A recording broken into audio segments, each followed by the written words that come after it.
a rock is just a rock unless you know how to extract what is inside it. Once you have the knowledge, once you know that that rock is not like any other rock, that rock is chalcopyrite. I don't know if I'm saying that right. It is an ore of copper. Once you know that, then it becomes a resource.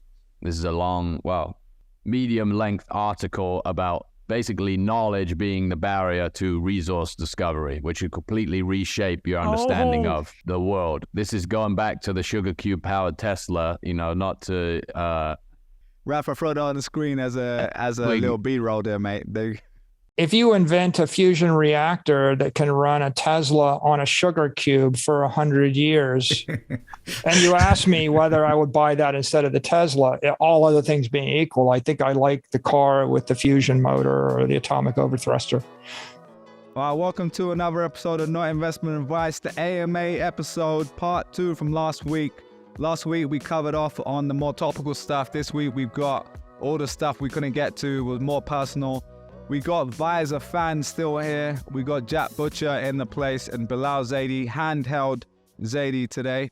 Boys, let's get straight into it. We're going deep straight away. Our boy Tyler asked the question, does imposter syndrome ever go away?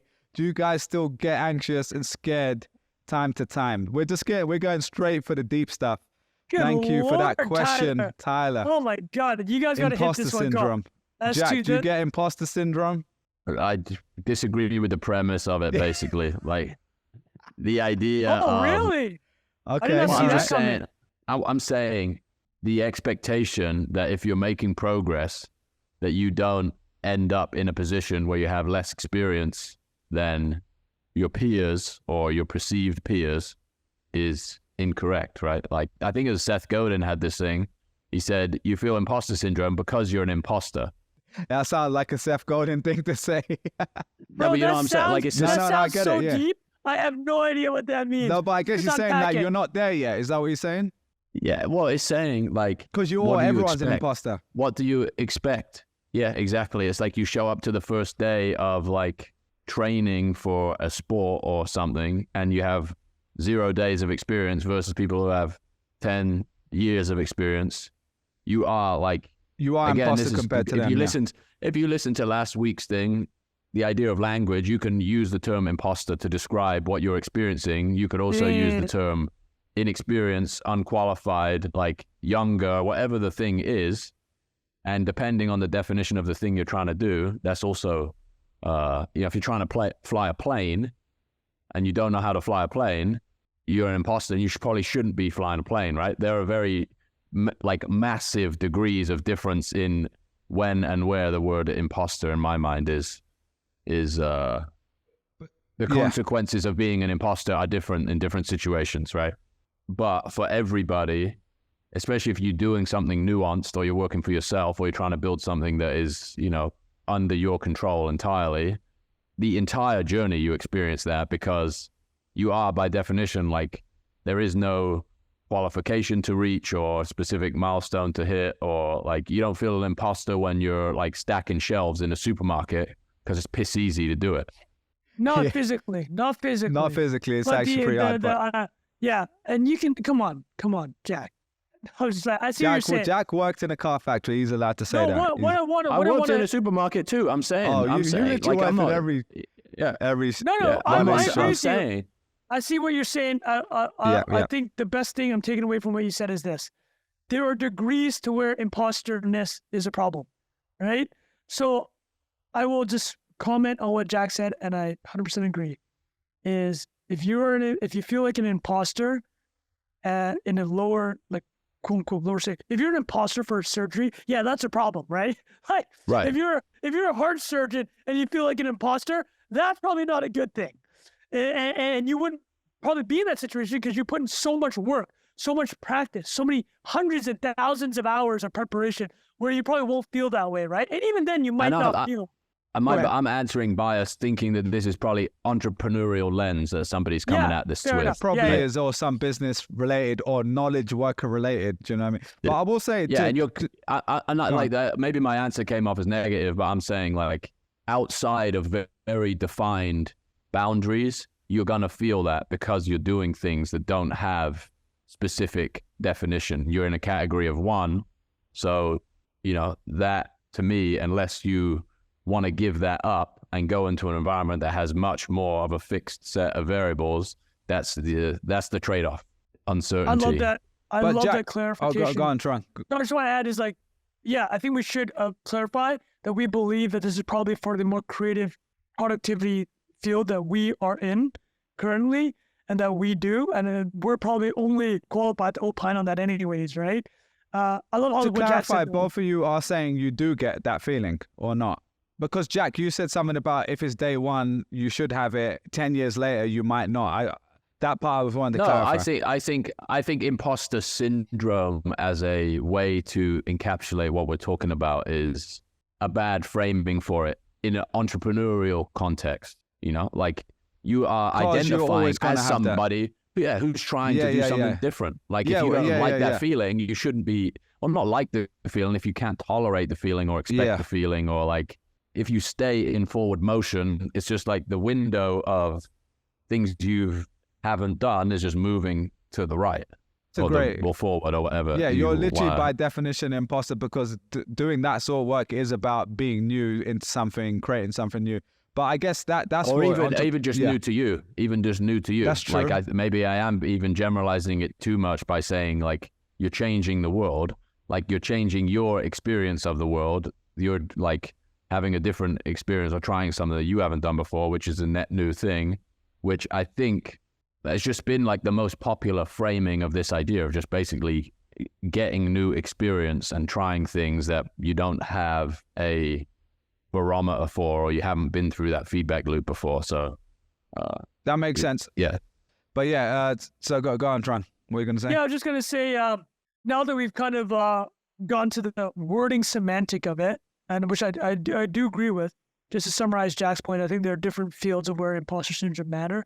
And also that terminology to describe a feeling, it is such a broad kind of idea, right?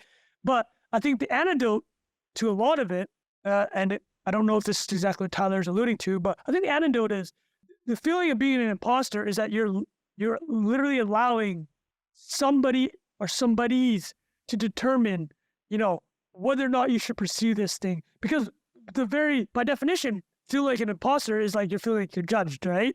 So your locus of control, who you're outsourcing to determine if you should be doing or if you're good at what you're doing, is fully external. I think the way to kind of combat that is just like, we talked about this a lot in the past, is like people may think about something about you, but the reality is that they think about it for 1 second and then go with their lives, and then they stop thinking about you. So that concern about what they think about you should be fleeting, as it is for them. And then what's the other thing? What's in your control? If you feel like an imposter, okay, what do you do to not be an imposter anymore? Right? Like what does that require? And then can you find out what that requires? Are you willing to pay the price for what that requires? And then will you implement it? I think it's very practical. Like I feel like I've had this conversation with family members and friends. Like, first of all, don't come to me for advice, man. Like I'm the last person to be coming for advice. But I think the answer is always the same. It's like, okay, well, yeah, I've had this conversation. Somebody's like, hey, Trung, I don't feel like I'm very good at this thing. I'm like, okay, that's cool. You feel that way. Well, sorry, Trung, can I clarify real quick? Just you're answering, I think my understanding of imposter syndrome, the way he's probably saying it, like Jack said, the more recent framing around that phrase is around, I'm in a room, I don't deserve to be here. Or you feel like, oh, everyone else here is so good, and how did I get in this room with them? So it's not necessarily just like, oh, I'm not that good at this thing. I think that's a part of it, potentially. But it's normally a feeling of, I don't deserve to be here. A lot of other people have got so many more qualifications or whatever. Fair enough. It's like, what are these people that you're comparing yourselves to? And what are these people that are giving you anxiety for what they've accomplished? Okay, well, what did they do to do that? What is it about their accomplishments, whether that's financial, or work, academic, that is making you feel that way? Now, can you do that? Can you top that? And if you can, or not necessarily top it, can you reach that level? What does that work require, right? I think in your mind, you just got to be like, okay, I'm in this room. Maybe I shouldn't quote unquote be in this room. But if I have ambitions to be like these people that I'm surrounded by, what is I stop getting the anxiety part, really. It's difficult, but that's the only thing I kind of frame around it. I can be completely off base, not addressing the question. I get what you're saying.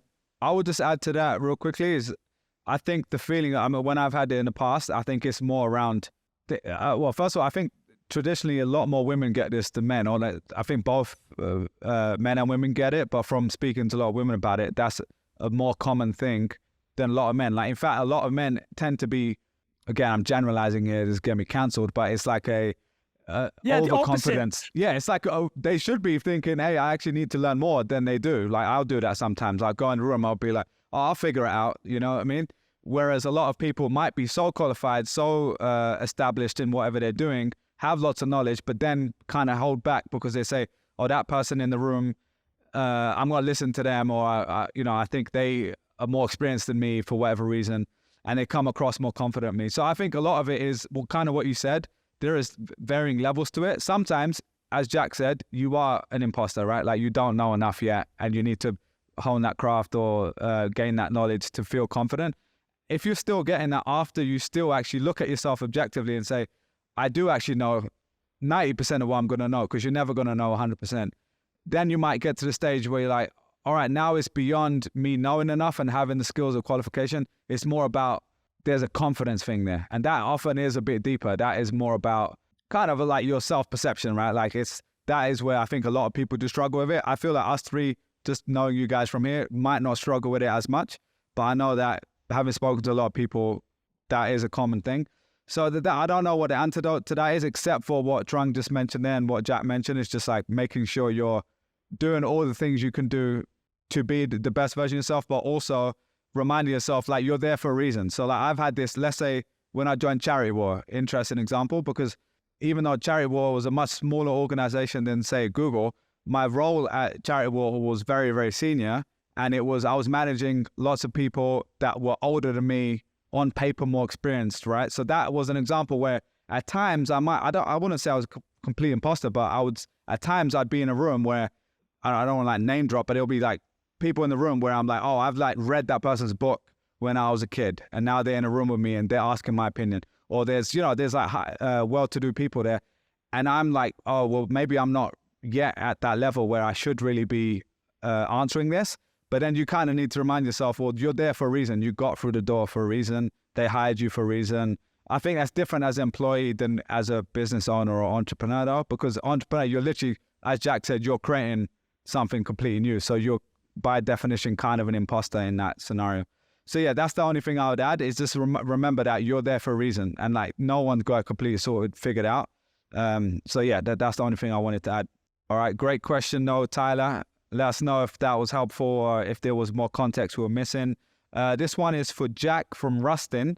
I feel we will probably have to clarify something in the question here, but he said, if you could only choose consulting, in brackets VV, which I know is not what VV is for you nowadays, or being an artist, i.e. checks, which would you pick? Which do you enjoy most, or are they inseparable at this point? And so to clarify, I don't think visualized value is consulting. I know you originally started with a small agency, and that eventually became visualized value to get new clients. But yeah, just to clarify, Rustin, from my understanding, I'll let Jack answer that. But yeah, Jack, what do you think about Rustin's question there? Whichever one I have the most agency in, pretty much. So like the whole journey of visualized value has gone from having some agency to a little bit more agency to lots of agency to complete, what I consider complete agency now. And that is a preference, but as with the answer to the last question, there are obvious trade-offs in every move forward into that. Like, the further you go down that road, there are more and more trade-offs, right? The idea that consulting work, for example, is like a long-term relationship that has a guaranteed exchange of value for a period of time, versus like you have to have great ideas consistently and just act on your instinct much more. It's way more volatile and intense, but the trade-off for me is way worth it. Where even when I get people, even like discussing partnerships or trying to get stuff done now, this is like, you get out of practice on that stuff so much to the point where you get like, I'm definitely like resistant of that stuff now, where like having too many cooks in the kitchen on anything I'm doing is like, I severely resist it. And I think that's pretty much in line with the desire that I had when I started all of this stuff. So going from basically being in an agency business where you do creative things for other people and you try and express yourself in some way in those endeavors, to doing something creative for the sake of doing it, is the ultimate, has been and was the ultimate goal. And I feel as though I'm pretty close to doing that right now, which is, what I set out to do in the first place. So that's my preference. That's incredible. Yeah. And so to clarify, the preference is more the creative stuff directly for yourself. And I would say in the question, we talked about consulting as one end and then artists at the other. The middle ground was visualized value itself as a medium for you to create stuff at scale. Then you did like the product approach with your courses and stuff, teaching people around that. And then eventually the art is the pure form of creativity that is your soul, right? Like that is knowing you, that is your pure creative. And so I think you're both, right? Like you're also a business person and entrepreneur, but it's just like the artist where you're just creating something from scratch and, people like it for the ideas and the creativity of it is different to, I'm going to create a value proposition where I'm going to teach someone something, right? Or I'm going to create I'm going to be a consultant and like they're going to tap into my creativity for X $1,000 or whatever. So yeah, I think there was an intermediate part which we didn't acknowledge, or Rustin didn't acknowledge in the question. You owe people responses more at one end and less at the other end, which is what I've been trying to work towards for a long time. That's great, man. Amazing. All right, well, then that was a great answer to that question. Next one is also from Rustin. He had a 3-part question. We're giving all 3 answers here. This one was to me. He said, what have you learned about moderating NIA that has been most helpful in Creator Lab? So I would say really quickly, first of all, the way I moderate, in air quotes, this pod is, first of all, I don't even really count it as proper moderating. I'd say it's like a half moderation. And it's kind of, my style in general is very conversational, as you guys know. So with Creator Lab, there's interviews and conversations. I've always strived for something I call like conversational interviews, which is kind of in between. And similar to this, I've always seen it as that's the fun of it, is like 3 guys hanging out talking about interesting stuff. The only moderating I really do in this is moving us along and like trying to keep us organized, really, right? That's kind of how I think the energy of it is something I do naturally as well, is if I feel like, we need to change direction or it's getting too long, I try to bring it in. That's some form of moderation. So that's just to clarify on what I would say. I don't even think I'm really doing full moderating, but that's kind of how I treat it. The second part is really my approach. Like I said, is what I kind of learned from it is, first of all, actually, they are 2 very different things. It's like doing interviews one-on-one. I've done it before, like only a handful of times where I've had multiple people on a podcast. That was more like a multi-part interview, but that was the closest as it gets to this. But they're honestly almost like 2 different things completely. And I actually think I'm way better at doing deeper interviews because I've just done it for longer. And when we started doing this, it was actually kind of a new thing for me. I hadn't really said like, let me tee up Trung, let me tee up Jack. And I have learned over time doing it and just like listening to other people, there are ways to make it better. For example, like you can literally call out someone's name when you want to move out to the next thing. It sounds so obvious, but you'll be like, let's say Trung talking about something. And I'm like, we need to keep the energy going. And I'll be like, Jack, what do you think about this? So that is, I don't actually do that often, but that's something I've learned. Now I know. Now you know, yeah. Bilal. No. I know you're doing, Bilal. I'm not done yet. There we go, yeah. But and actually, I will say, as much as he says it about himself, which I think is silly, I do think he's very good on the All In pod. I think Jason's actually a very good moderator. I wish he just didn't say he's a great moderator because it would just make it better. It's like telling people you're funny. It's like, just be funny and let people know you're funny from your jokes. But all jokes aside, I think he is actually a really good moderator. And I've heard him, Andrew from Askblog, which is a pod I listen to for hours every week. He's really, really good at it as well. So that there are some people where I've taken cues from, that's a great way to do it. So that I was just sharing a tangible thing I've learned. But the main thing is doing the podcast for a while is, and I've seen other people have asked me like, what's your advice in doing a podcast specifically with the style of it? And what I would say is you just need to identify what you're good at naturally and what you enjoy doing and like lean into that. So for me, what reason I started the Creator Lab in the first place was because I was already having those conversations in my personal life. And I realized, I'm naturally curious. I'm going to sit with someone for 20 minutes or 3 hours, and I'll have questions to ask them because I'm naturally curious about it. So that is my approach, and it's very conversational. I'm okay with speaking more as well. Whereas in the beginning, I was trying to do stuff on Creative Lab where because what I was doing, what I thought interviewing was, which was speak 10% and let the other person speak 90%. That's like a traditional interview. Over time, I realized actually that's not even what I like listening to, right? So over time, when I got feedback from people, I realized people actually liked when I was able to share my point of view, because I'm not a real journalist. I'm like a person who's, worked in business and started stuff myself. So that was kind of my approach to it. So yeah, the summary is I don't think I've learned too much in terms of like things I've carried over, but I think it's made me a well-rounded, more comfortable interviewer and vice versa. So that's kind of how I've thought about it. The next question is for all three of us. Said, do you feel cynical when people reach out to you? Do you struggle with feeling like people befriend you because they want something? And does that ever go away? Quite an interesting premise. I would say specifically for you guys, as you've become bigger online, I've got this on my own smaller scale, but just people reaching out, asking for things. Do you guys notice that more as you've like grown your audiences on Twitter and stuff? I'll answer this one first. Yeah, for sure. I don't want to say cynical. It's just, if you are a listener and you have reached out and I haven't responded, this is my heuristic.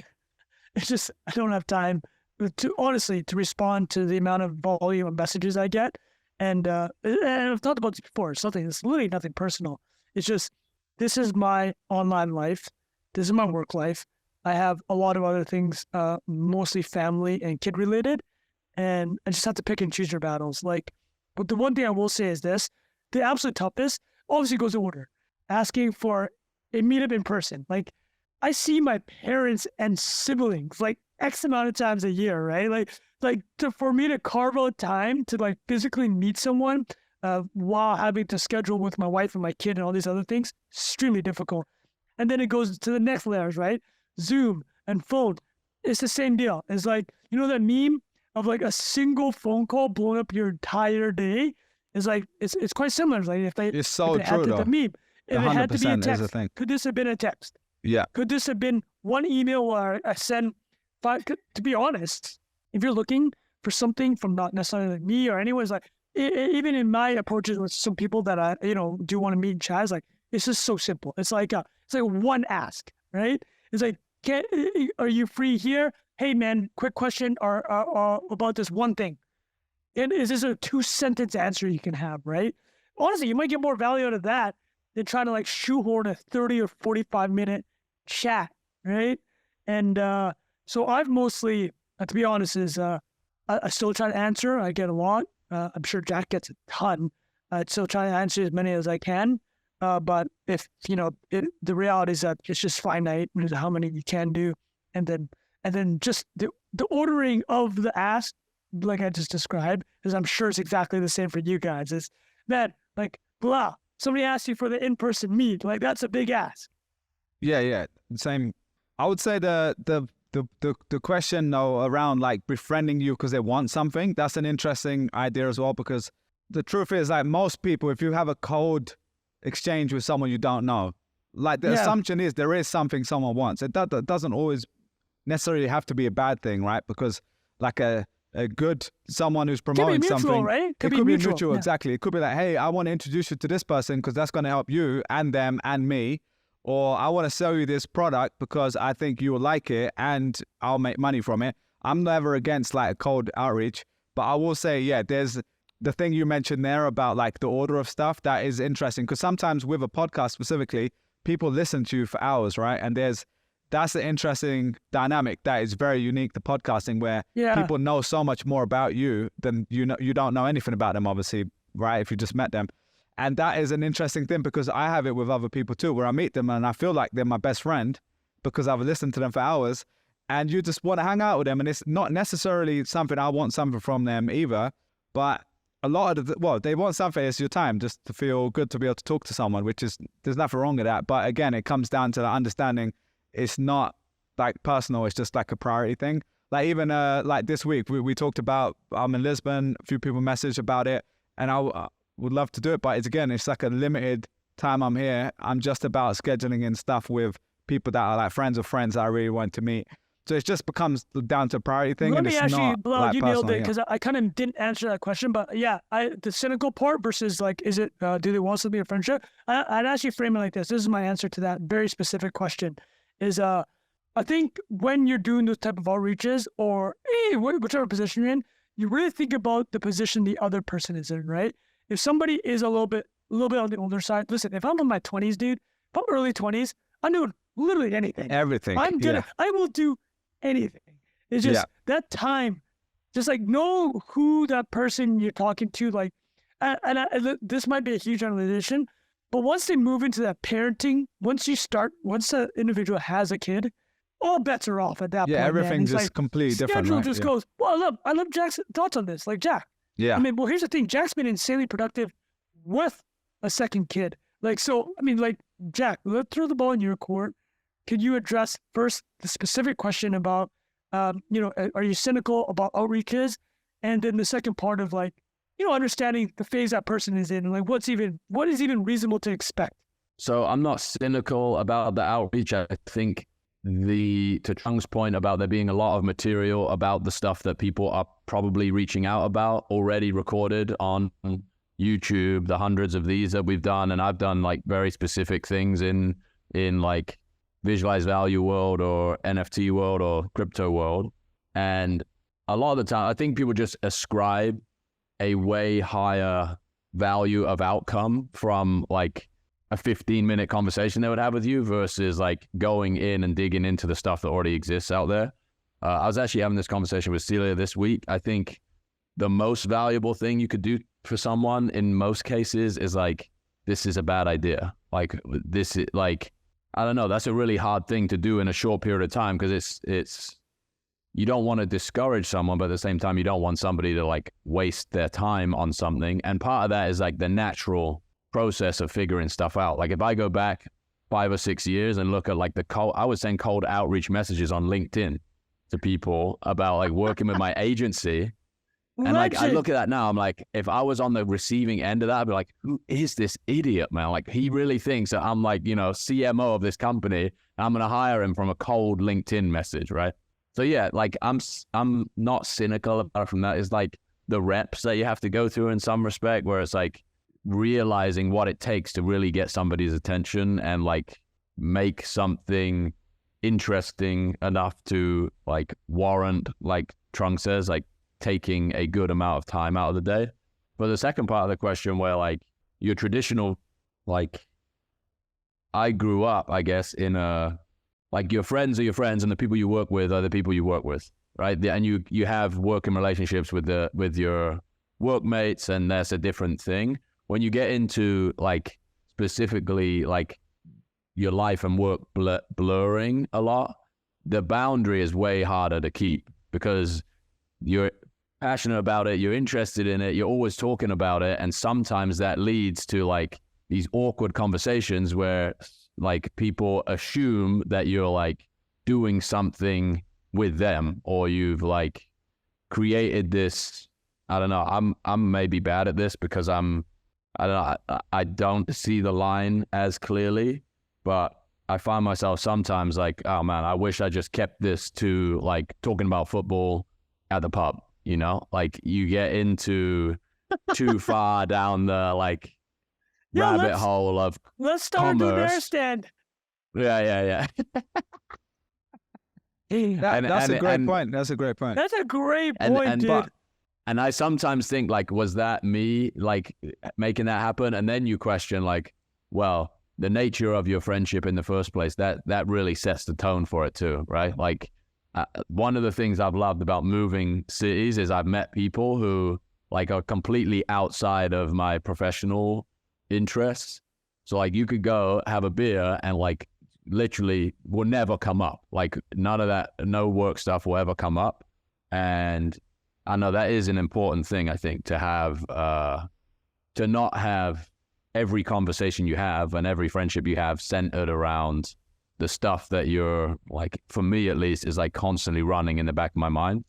So I don't know if that answers the question, but yeah, it's a very difficult thing to maintain. And in meeting like a lot of people that I thought I would want to work with, there's like 0.001% actually fits the bill, and you boys are on that list. But it's a long, like, it's hard to filter through that. That's a great point. What I was going to say is, to your point, is to talk the other side, which is an example like us three meeting on the internet, and now we do this podcast for the last 2 years plus together every week, and we all, not crazy to say, we're all very good friends by this point. Yeah, even though all three of us had never hung out in a room, it sounds super weird. It's happening. Don't worry about it. Yeah, it's collision. Happening. Don't worry. I'm calling my shot right there we now. go. Yeah. But all jokes aside, it is like we talk to each other pretty much every day for a while, right? And I'm not saying, I'm like your best friend from childhood, right? Like that's a different level of friend, but we're real friends by this point, right? Like, and so it is a funny thing where those conversations, like what I would say is someone who initiated, let's say, a conversation with Jack and then Triangulator as well, was you kind of need to take the cues, right? And so like for me, when I reached out to you about Visualize Value, it was a genuine, we talked about in the pod, really love your work. It was just a straight up, there was no ask.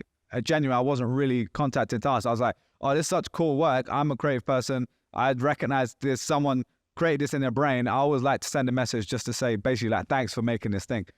And then from that, you get a reaction. Jack responds, and I hear him say mate or something like that. I'm like, oh, maybe he's English or maybe he's Australian. Like, oh, I'm English. I say mate too. And then we have a back and forth. And I'm like, oh, by the way, if you ever want to talk about this, I have a podcast. We could talk about it.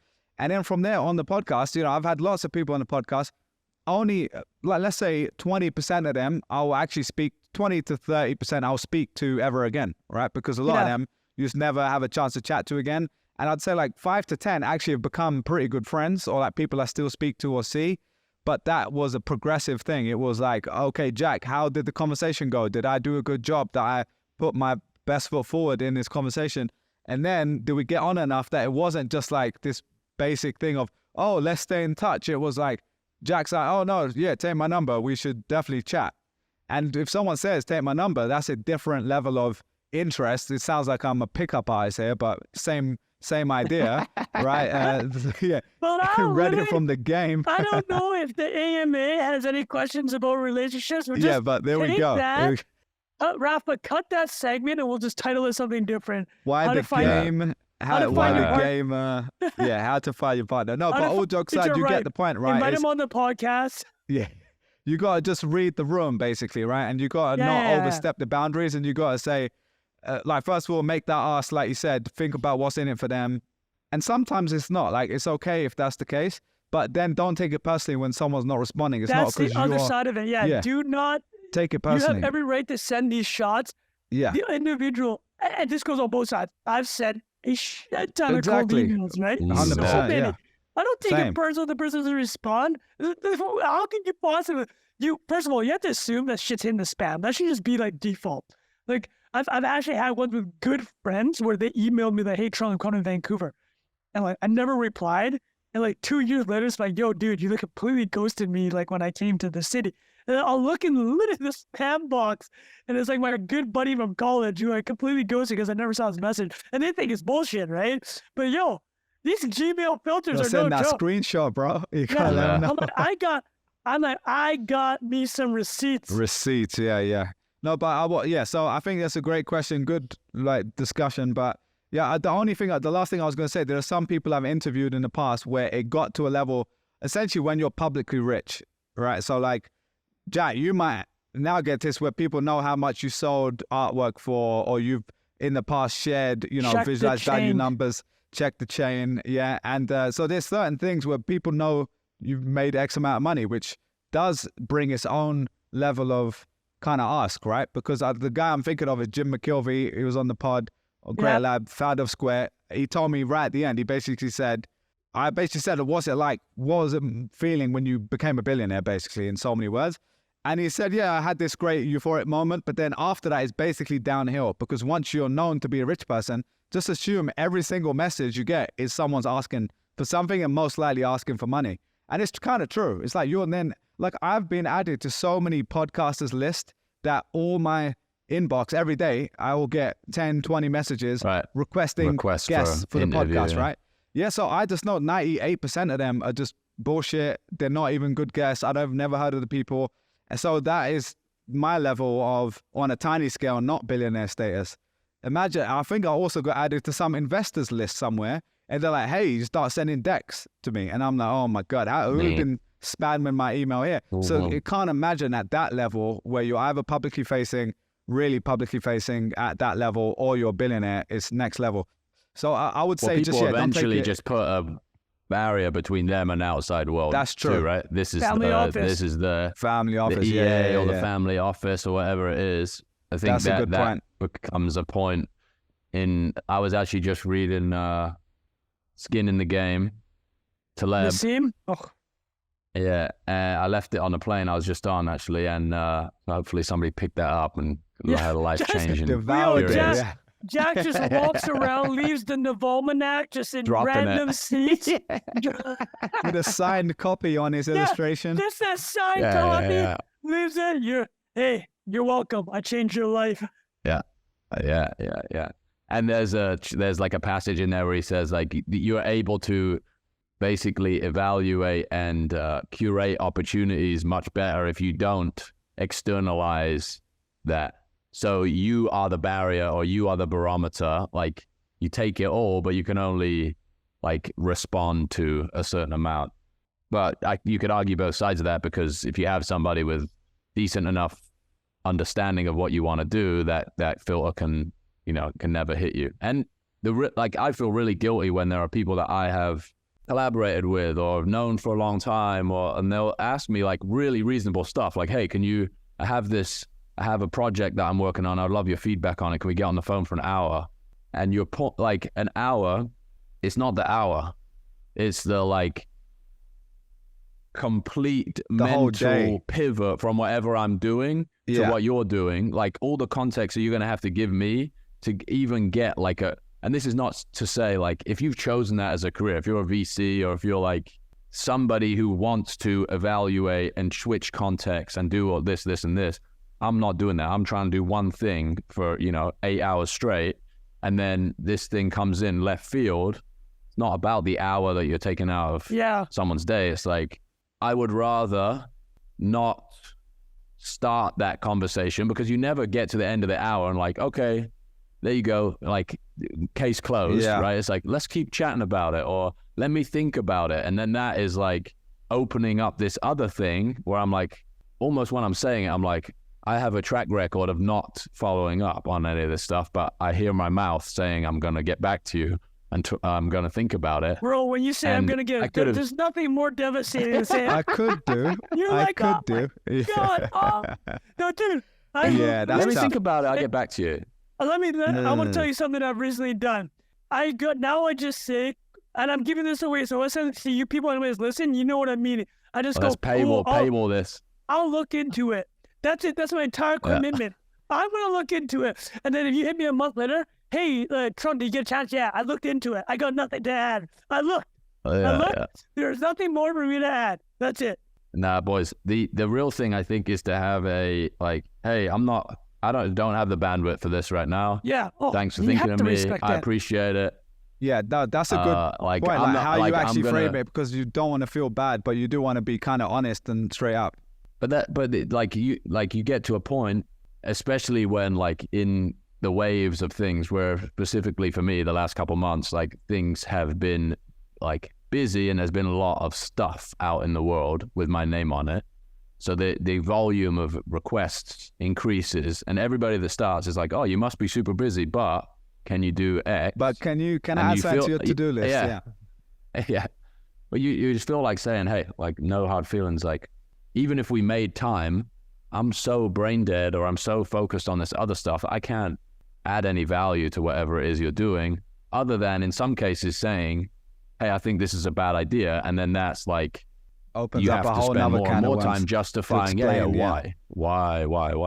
No, I think that it's a great thing that you actually brought up of how you actually respond, because all jokes aside, I think it's important to have, like, say that in a way that is honest enough, conclusive enough that they get the idea, but is also not rude, because none of us want to come across as being dicks, right? But like, so for example, in the 4-Hour Work Week throwback book, there's a whole section on this basically, right? Of like how I mean, Tim Ferriss is like next level. Auto response on, fuck off, basically, right? Like, I don't check my email, which I kind of respect, but is also not reasonable for most people, right? My version of that, and I have exactly the same, Jack, is I have basically in Superhuman, the email thing I use, I have a little snippet, and I basically have something where I've worded it 1,000 times, and I found a way to write in a way, which is basically the honest truth, which is right now I have like these set of priorities. I'm really heads down with these things.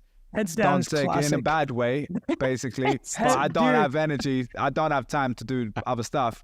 And so maybe it doesn't say literally those words, but it's kind of is. That is the truth, right? Like I only have a certain amount of energy for certain stuff. I'm not laughing at that because I definitely go, I'm heads down on being I'm heads down on being in Lisbon. So right now I'm not doing other work or whatever. Let's go through the whole of things. Heads down, swamped right now. Swamped. No bandwidth. Yeah, sorry, I'm so swamped right now. The bandwidth what kills me. Listen, the Amanda, bandwidth's great. I have, dude, but here, this is the ultimate mic. Sorry, my kid's eating up all my time right now. I got no time. What's your response to that? No? Yeah. Like, but that's it. It's game over. Yeah. I think it's fine. I've got to a stage where I'm like very happy to tell people in an honest way that their priority is not mine, but in like a nice way, because I think a lot of people don't realize and it's 90% of your email inbound is their to-do list, not mine. Yeah, and like, but half the job of being a productive, effective worker, or like someone who's doing their own stuff, especially, is literally saying no to like lots of stuff. And that's not even like in a ego way, like, oh, I'm so important, I'm getting asked to do stuff. It's literally just not even seeing friends sometimes that you would like to see, but you don't have time. Like I went to London, I didn't proactively post on Instagram that I was there because I know my old friends from uni or from whatever who I'm not going to have a chance to see, it's going to be like, oh, you're in town, let's do this. And I'd love to see them, but I'm literally there for 8 days, mainly to see my parents, right? And so I need to maximize that outcome, right? Like, sounds like a weird way of describing it, but that is why I was mainly there. So it's just like, I think that's a fair thing to have. And if someone takes offense to that, like you can't be worried about them taking offense. Like as long as you've worded it in a way that is honest and not being a dick, I think you're completely fine to do that. So anyway, I know we've gone off the topic of the original question, but I think that was worth mentioning because I think a lot of people get to that stage, whatever their level of work is, where they need to start saying no to stuff. But as we've talked about on the show, if you're in your early 20s hungry trying to build something for the first time, you're normally trying to say yes to a lot of those things, but over time you want to say no to more. All right, boys, let's move on because I know we've got lots to cover here. We do want to talk about the travel stuff too. Let's do the content one here. There's 2 questions here. One is something you've listened to, read, or watched recently that you'd recommend. You don't have to do all 3, but just 1 or 2 things that's really been hitting. And then this is a second part to it, which is maybe more context for the answer from Laurie. He said, the Permissionless Apprentice was one of the things I consumed that changed my life and perspective. What were those things for the 3 of you? So shout out to our boy Laurie. If you haven't signed up for that, what's the domain for that, Jack? Permissionless Apprentice. Just visualizevalue.com. Visualizevalue.com. You'll be able to find it on there. All right, perfect. $1. Yeah, $1. We can link to 200% money back guarantee. There we go. All right. If you perfect. Wait, for real? I love that. Yeah. I will pay you if this damn son no. did not know that. No, it's you will pay drunk if you don't like it or something. Yeah. $2 instead of 1. Yeah. Got it. All right, Jack, so you the 2 parts, something that might have changed your life and perspective, if there is anything at that level, and then something that you've recently watched or listened to or read as well. Yeah, I got something. I got a great Trung. one. Me and Jack will think in the meantime. There's a Vietnamese philosopher that went kind of ham last year. His moment was with, he was on the Ezra Klein podcast, the New York Times one. So that one, that one jukes. That one blows up. So his name is C.T. Nguyen. He's a university, I think, in Utah. He's a philosophy professor in Utah. And he studies game mechanics. We should actually get C.T. Nguyen on this podcast. I've never spoken to him, but speaking of cold calls, let me try to hit him with that little Vietnamese, yo, brother from another mother. We might be cousins. Who knows? You could definitely get that. Yeah. So he wrote a paper about how Twitter gamifies conversations. All right. Yeah. And And it's an incredible podcast. I'm not going to do it justice, but the podcast and his 40-page PDF paper are incredible. Let me give you an example. Let me give you guys this lesson that I learned, which since we're all Twitter addicts here, well, mostly me and Jack, I think we will all appreciate it though. He goes, okay, when you go to Rotten Tomatoes, what happens on Rotten Tomatoes? They aggregate reviews, right? So if somebody gives a 2.5 on a 4-star review, that gets a equivalent of a thumbs up. You get the potato, right? You get the tomato. That's a positive sign. If somebody gives something a 6 out of 10, that's a positive sign.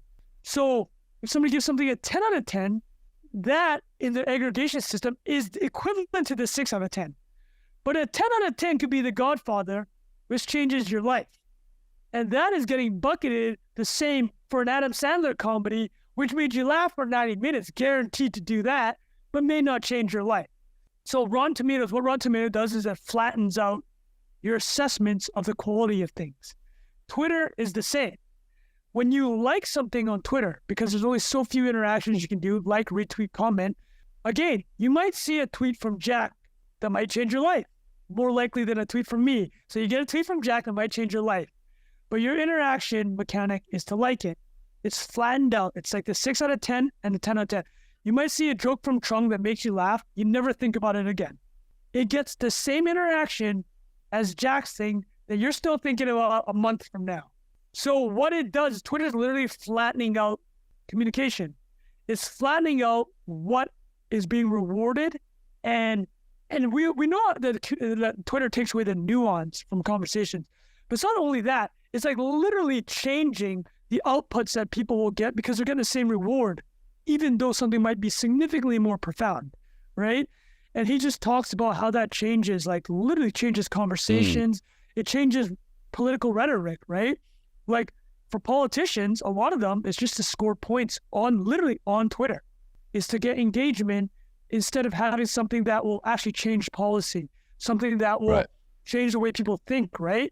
And I think we all intuit this, but the way CT Win breaks it down is so, because he's a game guy, he's a game studier, he studies games, and he's like, what his warning is, think about how you create incentives and create places for people to interact and have discourse, and think about what happens when you gamify those things to simplify, to try to give it a score, when maybe those things, a score isn't adequate to represent that.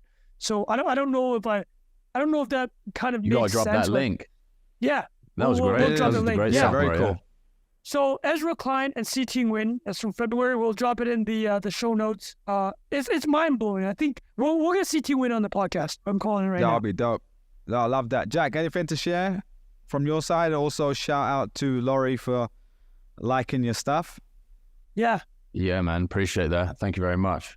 Which one are we answering? We're answering either one. I mean, and if you need more time, I can share mine. But just one thing. One thing that might have changed your life perspective, or something recently that you've read or listened to. So what if you're thinking, and if you don't have anything, no worries. I have a couple. You go. Recent things versus maybe to say changed my life would be a stretch, but I'd say more recent stuff. So I finally just finished Peter Attia's book, Outlive. I don't know. I was texting Trung about this actually, but yeah, I don't know if you guys have ever watched him. He's been on Joe Rogan, Tim Ferriss. He's got his own podcast, The Drive. Really smart doctor. And just, yeah, as you guys know, I've been really interested in like the health stuff for a while, but specifically in the last like year and a half, I went extra ham on it. And I'd say from all the like hundreds of hours of stuff I've listened to, this was like a great distillation of all of the kind of academic stuff. And I kind of trust his opinion on stuff because he's a great filter. And if you don't know who he is, he's just like a really smart doctor, but someone he's not necessarily trying to sell you like supplements or something. He's not like that biased, that, from my opinion anyway, versus a lot of the people that speak about health out there. So I've seen him like change his opinion on stuff, which I think is a really good sign. For example, on fasting, which is obviously a very talked about thing in that world. There's a whole chapter on that where he talks about what he's changed his mind on there. And then specifically, the last part of the book is about emotional health and mental health, essentially. And that, I think, there was also a conversation with Huberman, I think, where I've probably referenced it on the pod before, but I thought that was quite a powerful discussion around, you know, him talking openly about stuff that like messed up with him, where he literally went to rehab and stuff in the time that he's been in the public eye. Wait, Attia or Huberman? Attia. He went for this anger and stuff that basically putting a label on stuff that we would all see as just always some angry guy, but literally to the point where he's like punching walls and becoming like, you know, I don't want to spoil it, but there was a time where his kid got really, really sick and he was so clinical on the phone where he's like, all right, tell me what the doctor says. And he didn't go home, like he was traveling, and he basically breaks that down. It's like a really embarrassing story to share because it basically makes him look like a monster, right? Like if your kid is crying on the phone and going to hospital, you drop everything, right? Like that's what a rational person would do. And I think it was the first time as someone who's been like interested tangentially in mental health and like depression and stuff like that, but never fully understood because it's such a big black box, right? Like we know there's more awareness about it, but to actually put more labels on it and to give a gradient of, you know, like that example there of being an overachiever is something I saw in myself, right? Like I'm sure all of us have had this in our lives.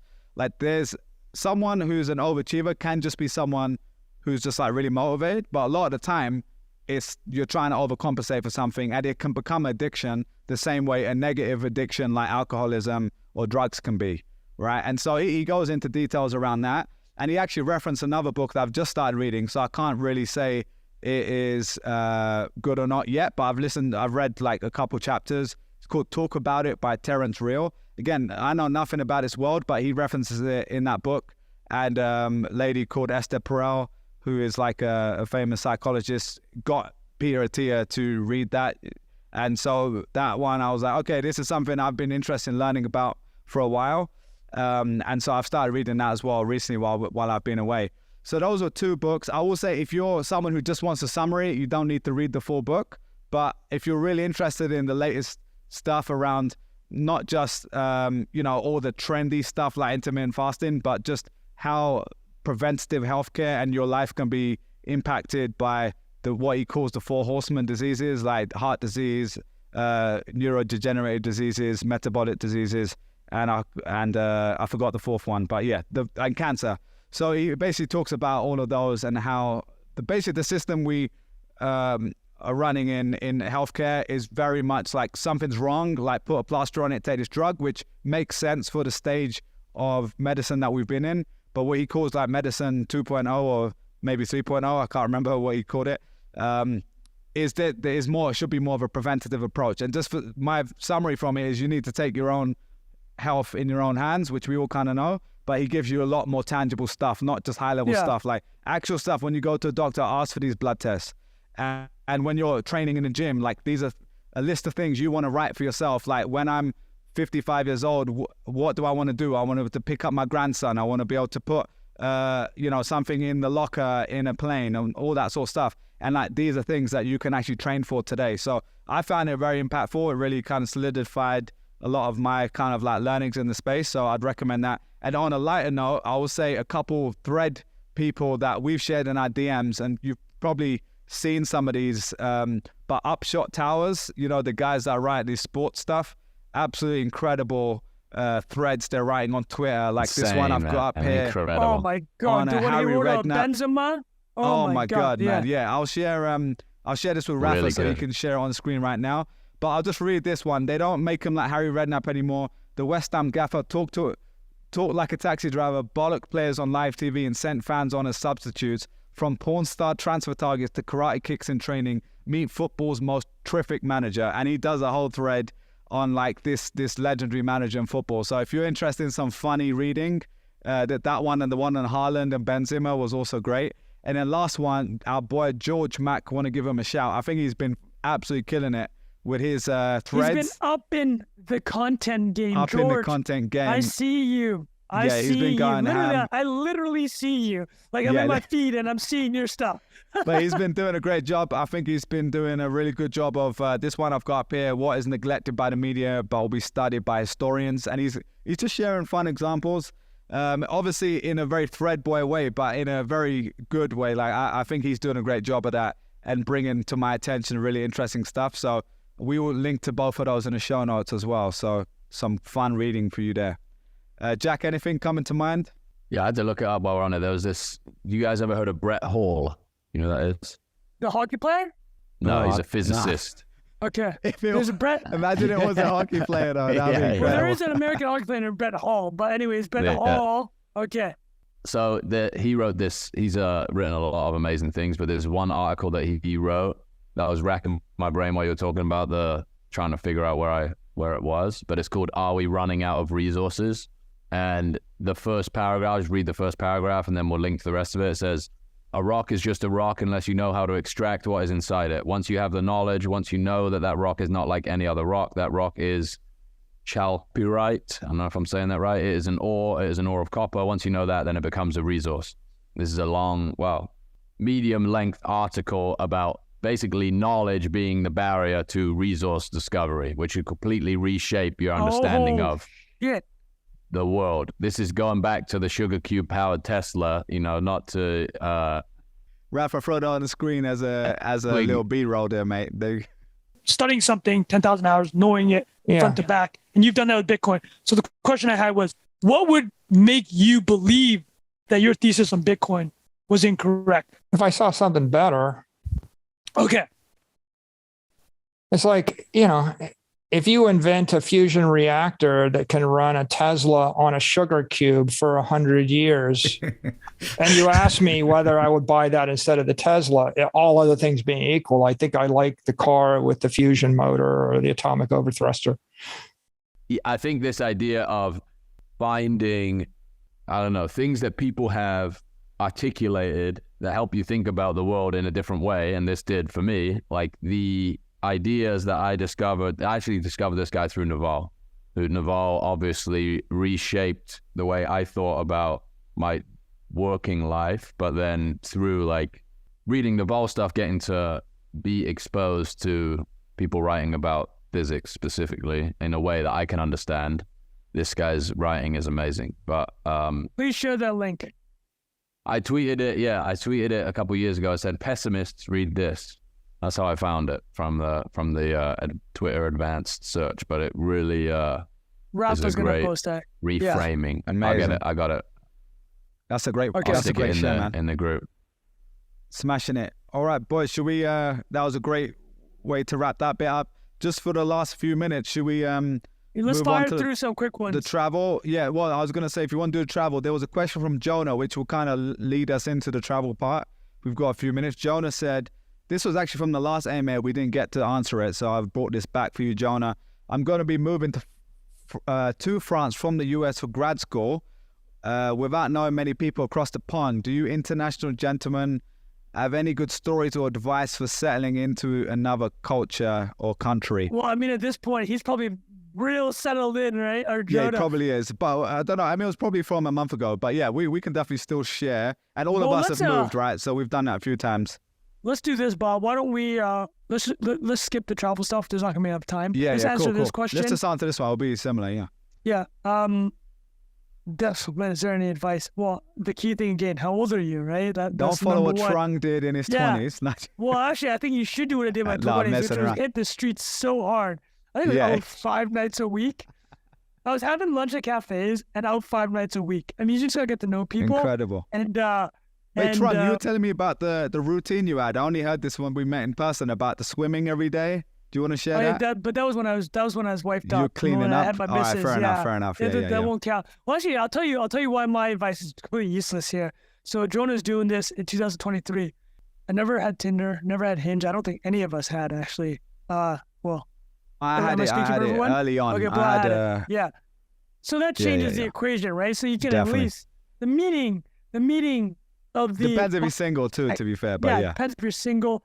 I mean, this is so pathetic. I was hitting Facebook groups and hanging out in Facebook groups, seeing what the expats and that's it. I bet you can find some sick expat Facebook groups or similar groups online. I mean, what is there?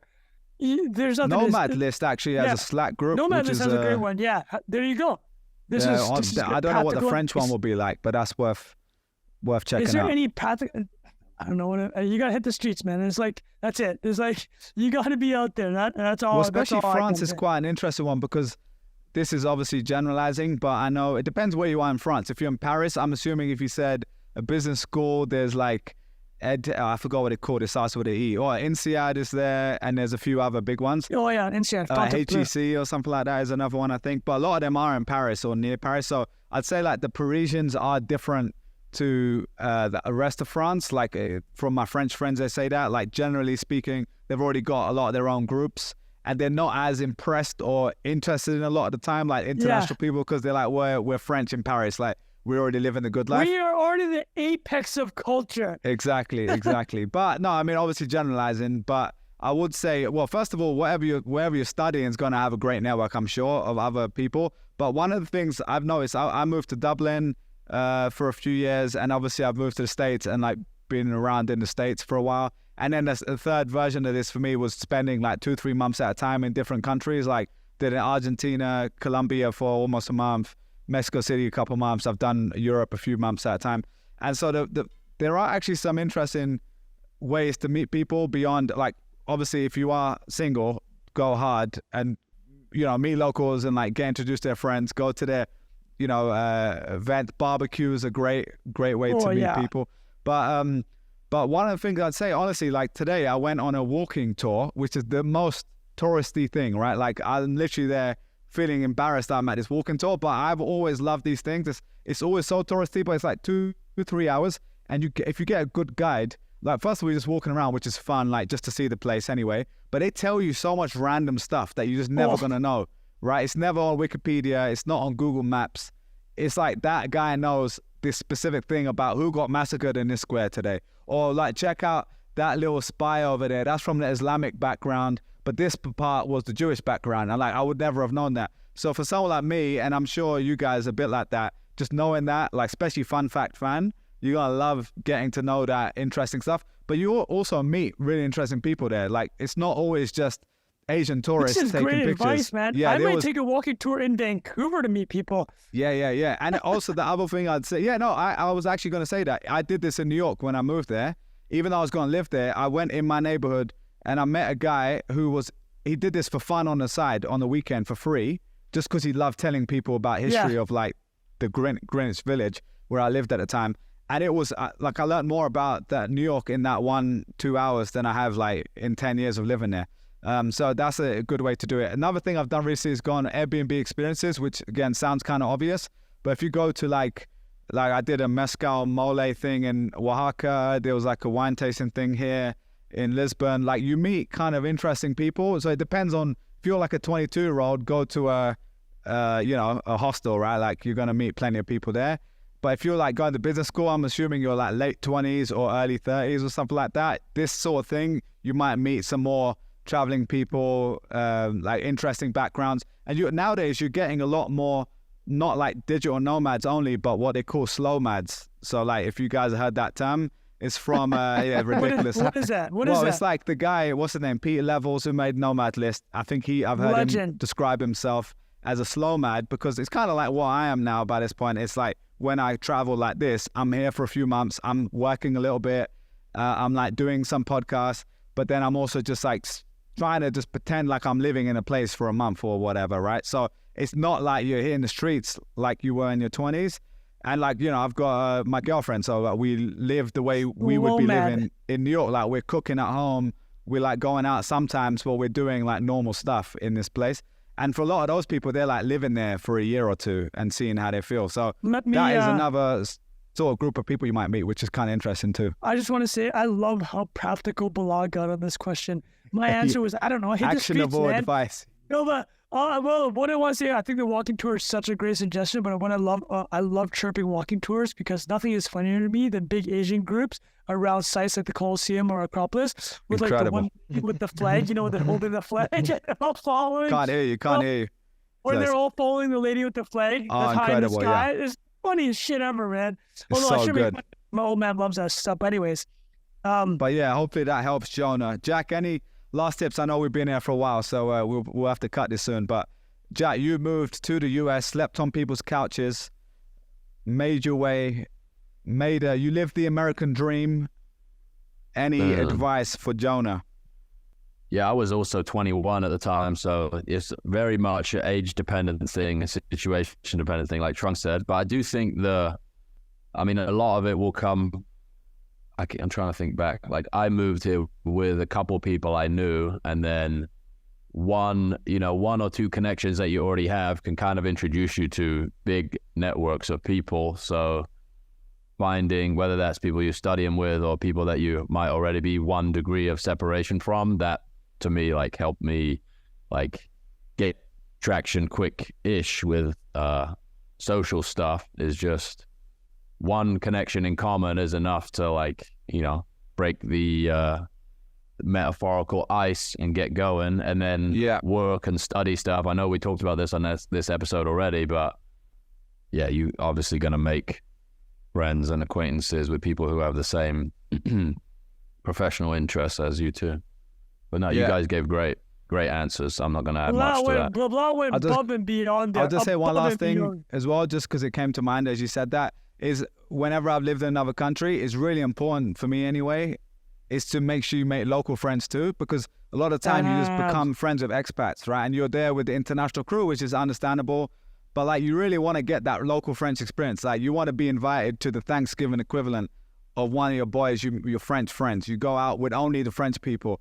Like I think if you make that an actual goal, like it might be hard to do. I think that's really a nice goal. Like I did that in Dublin, even in New York. Like lots of my friends are still very international, but I want to know what it's like. I remember going to Florida for Thanksgiving, and the lady, the girl I know, her mum was like a senator in Florida, and it was like the most Thanksgiving America Florida vibe you're gonna have, Legendary. So I thought that was worth like those experiences. You're not really gonna be able to replicate that just with expats and foreigners. So definitely make extra effort and respect that you're in their country. Like try your best to learn enough about their culture so that you're not just being the like international person over eager about the basic stuff, and ask them, like, don't be afraid to ask those questions to them to like assimilate a little bit more. But yeah, I think that was a great way to end that. Sorry we didn't get to all the awards of travel, but we'll maybe do that another time. We'll save that. That was a good ep. Jack has to run now, so Trung, thanks for being here for so long as well, and Jack, and we will see you guys on next week's show. Hopefully all three of us will be there, and we'll see you guys soon. Cheers.